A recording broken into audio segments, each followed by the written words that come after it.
in the ministry. I had the Bible in my left hand and my book bag in my right hand. And as I'm walking up the steps, this gentleman looks at me and says, "It wasn't my fault." Well, initially I thought he was talking to somebody behind me. And when I turned my head, there was nobody behind me. It was just me. I said, "Excuse me, sir?" Well, to make a long story short, he was the flight engineer on the Enola Gay, plane that dropped the first atomic bomb over Hiroshima. So here I am, and I'm reasonably new in the truth at the time. And I'm saying, how am I going to handle this magnificent privilege of helping this fellow out? Because this had to be, 40 years after this event took place, around 40. And you can see that he's been carrying this hurt, this terrible, horrific experience. It's amazing the man is still alive.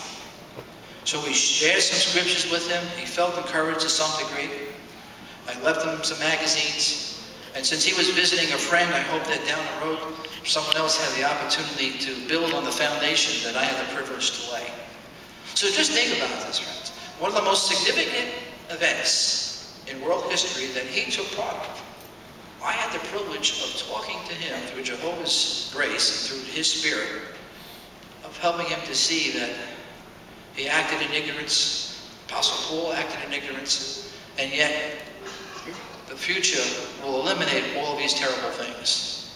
And that's just one example. All of us have had examples as well. Regardless of what their stature is in the world and what their past is, everyone needs Jehovah. Everyone needs the truth. Everyone knows why they have to keep on the watch. See, and we have the privilege of helping them.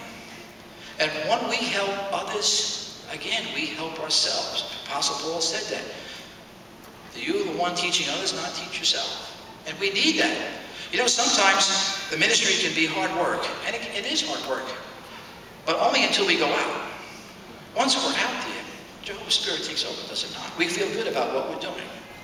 I remember my wife and I working in a territory, and it was like 96 degrees. It was the middle of August, and nobody was home. Nobody. Well, the following night, we had a Bible study with someone who lived in that territory. And she remarked about how one of her neighbors observed us going door to door in this blistering heat, and she was amazed at our perseverance. So even when you don't talk to anyone, we have the privilege of being witnessed to by those who we can't see. And you know, the branch, years ago I was told by Bethelite that they received hundreds of requests for those coupons on the back of the tracts and the Watchtower magazine. So even not at homes can be a positive arrangement. So we want to make sure, friends, that we appreciate all of the blessings that we have. And this district convention is yet another example